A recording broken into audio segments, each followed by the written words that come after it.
Hello दोस्तों, welcome to ICM channel. आज हमसे डिस्कस करने वाले हैं दो स्टॉक के बारे में।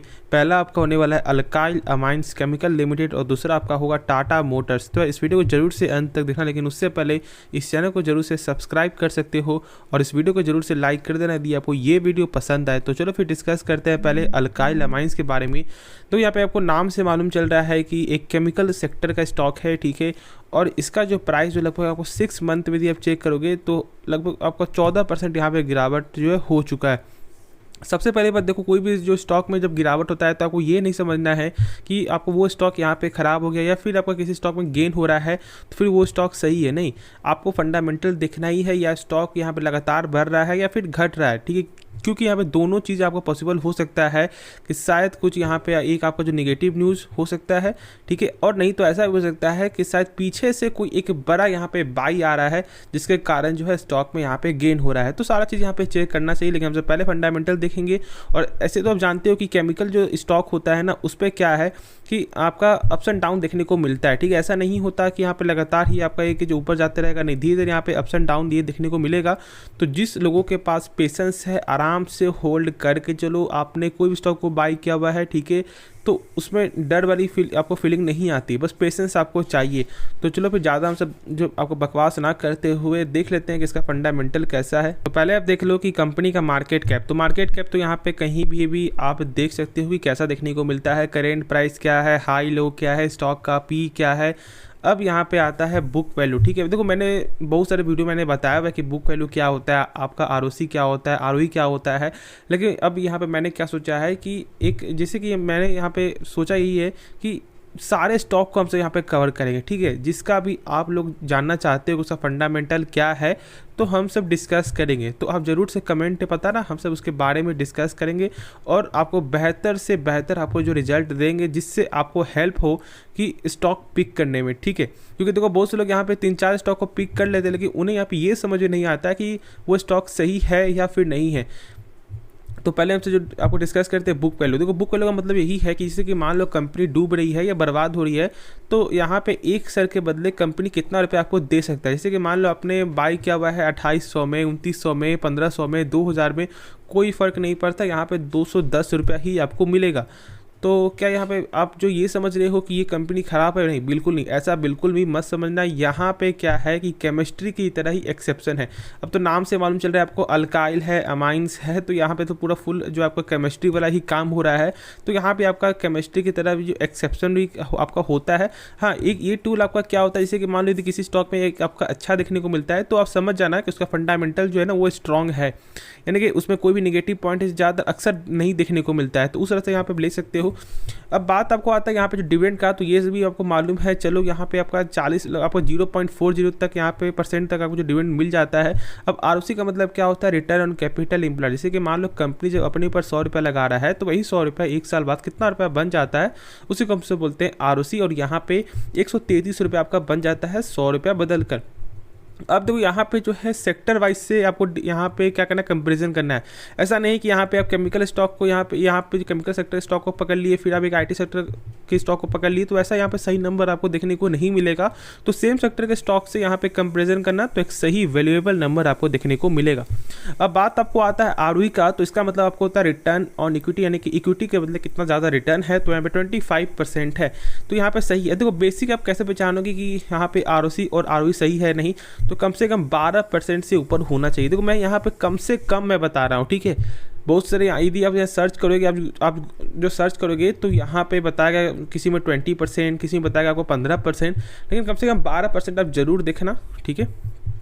अब आगे बात करें यहाँ पे सेल्स के मामले में, तो देखो यहाँ पे सेल्स में जो है क्वार्टर में कमी आते हुए दिखाई दिया, लेकिन आपका ईयर ऑन ईयर पे गेन है। और वही प्रॉफिट चेक करोगे तो प्रॉफिट भी आपका क्वार्टर यहाँ पे कम देखने को मिला है और आपका ईयर ऑन ईयर पे सेम ही देखने को मिल रहा है। और इसकी वजह से भी थोड़ा यहाँ पे प्रेशर है, लेकिन देखो मेन आपका क्या होता है, सेल्स।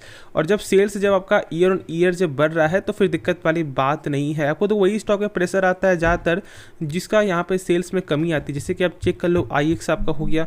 अभी जो फिलहाल स्टॉक में प्रेशर क्यों है, क्योंकि इसका सेल्स में यहाँ पे थोड़ा कम आते हुए दिखाई दिया और इसके वजह से ही तो यही एक थोड़ा फर्क पड़ जाता है। प्रॉफिट थोड़ा नेगेटिव आ जाए उससे कोई फर्क नहीं है, लेकिन सेल्स लगातार बढ़ना चाहिए। और टोटल एसेट भी यहाँ पे चेक कर सकते हो कि 783 करोड़ से बढ़कर आपको लगातार जो 1145, 1371 और यहाँ पे आपका 1500 तक भी यहाँ पे ये जो है एसेट करोड़ तो वो जा चुका है। ठीक है, तो यहाँ पे लगातार ही आपको गेन हो रहा है। अब बात आपको आता है कैश फ्लो का, जो मैंने बहुत सारे वीडियो मैंने बताया हुआ है कि सबसे मेन जो फंडामेंटल कैश फ्लो होता है। कैश फ्लो का मतलब यही है कि कंपनी जो भी सामान बेच रही है क्या उसका पैसा जो रिटर्न आ रहा है या नहीं आ रहा है। तो देखो यहाँ पे 3 तरह का है। पहला आपका ऑपरेटिंग, इन्वेस्टिंग और आप ये ऐसे समझो जैसे कि देखो ऑपरेटिंग का मतलब क्या होता है कि कंपनी जो भी सामान बेच रही है पैसा उसका रिटर्न आ रहा है नहीं आ रहा है। इन्वेस्टिंग का मतलब होता है कि जहाँ पे कंपनी ने इन्वेस्ट किया है क्या उसके द्वारा कुछ पैसा आ रहा है नहीं आ रहा है, जहाँ पे फाइनेंस है क्या उससे पैसा आ रहा है नहीं आ रहा है। तो यहाँ पे चेक करोगे तो आपको नेट कैश फ्लो जो है वो निगेटिव है, लेकिन इसको यहाँ पे भूल जाओ। मेन आपको ये चेक करो कि जो यहाँ पे ईयर ऑन ईयर पे जो ये प्रॉफिट है, ये जो आपको नंबर देखने को मिला 205 करोड़, इससे कम होना चाहिए टोटल प्रॉफिट। तो चलो चेक कर लेते हैं हमसे यहाँ पे। तो देख सकते हो 225 करोड़, जो थोड़ा यहाँ पे आपको जो है लगभग थोड़ा कम देखने को मिल रहा है। तो 10% तक चलेगा, लेकिन उससे ज़्यादा नहीं होना चाहिए। तो यहाँ पे सही है, ठीक है। कैश फ्लो यहाँ पे आप इसको बेहतर लेके चलो, आराम से इस कंपनी को होल्ड करके चलो और जो भी गिरावट हो रहा है उससे ज़्यादा डरना नहीं, क्योंकि जब आपको फंडामेंटल जब आपको मालूम होगा तो फिर आपको डर लगेगा भी नहीं। और देख सकते हो कि आपको प्रमोटर होल्डिंग लगभग 72% का प्रमोटर होल्डिंग देखने को मिलता है। और आपका जो FIS का लगातार जो स्टेक आपको बढ़ते हुए दिखाई दे रहा है, जो सबसे अच्छी चीज़ है। तो अभी आप होल्ड करके चलो। केमिकल स्टॉक आपका अप्स एंड डाउन देखने को मिलता है, लेकिन आप कभी अप्स एंड डाउन मत होना, ठीक है। एक शेयर पे आराम से यहाँ पे जो डटे रहो और होल्ड करके चलो। तो फिर चलो नेक्स्ट स्टॉक के बारे में डिस्कस करते हैं। तो अब बात करते हैं टाटा मोटर्स के बारे में। आप जानते हो कि टाटा मोटर्स का कल भी लगभग एक आपको न्यूज़ आते हुए दिखाई दिया था, जो मैंने यहाँ पे कवर भी किया था कि यहाँ पे ऊबर के द्वारा जो है लगभग 25,000 आपका इलेक्ट्रिक व्हीकल का ऑर्डर आते हुए दिखाई दिया, जिसका लगभग प्राइस आपका ऑलमोस्ट 15 लाख यहाँ पे पर कार का था। और जिसका एवरेज जो यहाँ पे आपका जो था एवरेज किलोमीटर वो लगभग 300 प्लस था, ठीक है, जहाँ तक मुझे याद है। तो आप समझ सकते हो कि एक अच्छा ऑर्डर यहाँ पे आते हुए दिखाई दे रहा है और उसके वजह से स्टॉक में यहाँ पे तेजी आए। अब होता क्या है कि न्यूज़ की वजह से यहाँ पे ऐसा ही गेन होगा और फिर उसके बाद यहाँ पे गिरावट होगा। लेकिन अब ये मत समझना कि अब ये कंपनी फिर आगे नहीं जाएगी, ऐसा गलती मत करो, क्योंकि बहुत सारे ब्रोकर यहाँ पे टारगेट भी दे रहे हैं। मैं ये दिखा दूँ यदि यहाँ पे देखने को मिल रहा है नहीं, ऐसे तो मैं आपको बता भी दूंगा। यहाँ पे आपका जो मोतीलाल ओसवाल, हाँ यहाँ पे चलो देख सकते हो यहाँ पे आपको मोतीलाल ओसवाल ने टारगेट भी दिया है 540 का। तो जो लोग आपका ब्रोकर के बात पे विश्वास करते हुए आपको आराम से होल्ड करना है, जो लोग विश्वास नहीं भी करते हैं उनको यहाँ पे होल्ड करना है, क्योंकि तो नंबर तो यहाँ पे पहला तो सही आते हुए दिखाई दिया है कंपनी का।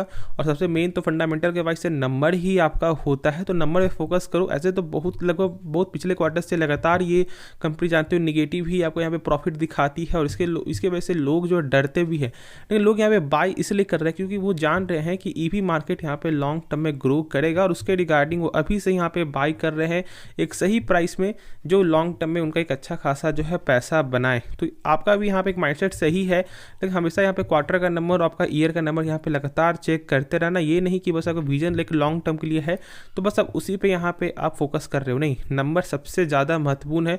लेकिन जब कंपनी का नंबर सही आएगा खुद ऑटोमेटिक यहाँ पे गेन जो है वो स्टॉक करते हुए दिखाई देगा। और ब्रोकर के विश्वास से कभी भी किसी स्टॉक को बाय या सेल मत करना। आज यदि नंबर यहाँ पे खराब आ जाएगा तो यहाँ पे यही जो टारगेट है 540 का वो आपका हो जाएगा 440 का, ठीक है। तो ये सब गलती मत करो। और मेरा कोई भी ऐसा नहीं मानना है यहाँ पे ब्रोकर्स जो सही बता रहे हैं गलत बता रहे नहीं, बस मेरा जो आपका ओपिनियन है बस मैंने वही आपके साथ शेयर किया। बाकी आगे आपकी मर्जी, पैसा आपका है, रिस्क भी आप ही का होगा, लेकिन मेरा काम है एक सही डायरेक्शन आपको बताना। तो मैं यही बोलूँगा कि खुद से एक बार रिसर्च करो, 10 लोगों की बात सुन लो, लेकिन करना खुद से। एक बार 10 लोगों की बात सुनकर आपको 10 लोगों का आपको अलग अलग यहाँ पे जो भी आपको यहाँ पे मालूम चलेगा कि इसमें क्या खराबी है, क्या सही है, तो उसके बाद जो डिसीजन लेना कि क्या वो स्टॉक सही है या नहीं। पैसा जो भी लगा रहे हो आपने 10 आप 10 रुपये लगा रहे हो, 20 रुपये लगा रहे हो, कोई फ़र्क नहीं पड़ता, वो आपका एक जमा पूंजी है। तो उसको एक सही डायरेक्शन में पैसा लगाना चाहिए।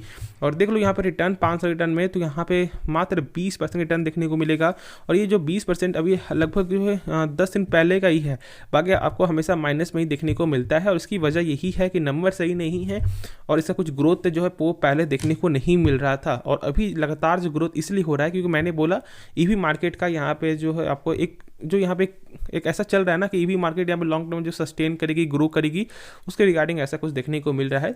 तो आप इसको फोकस में रखना, आराम से होल्ड करके चलो। और 380 का जो है टेक्निकल से एक बेहतरीन सपोर्ट देखने को मिल रहा है, तो जब तक इसके ऊपर है आराम से आप जो होल्ड करो और बाय भी कर सकते हो, लेकिन 380 का यहाँ पे स्टॉप लॉस लगाना फॉर द शॉर्ट टर्म के लिए, ठीक है। लॉन्ग टर्म के लिए तो आप इस स्टॉक को छोड़ सकते हो, बस नंबर पे यहाँ पे आपको डिपेंड रहना पड़ेगा।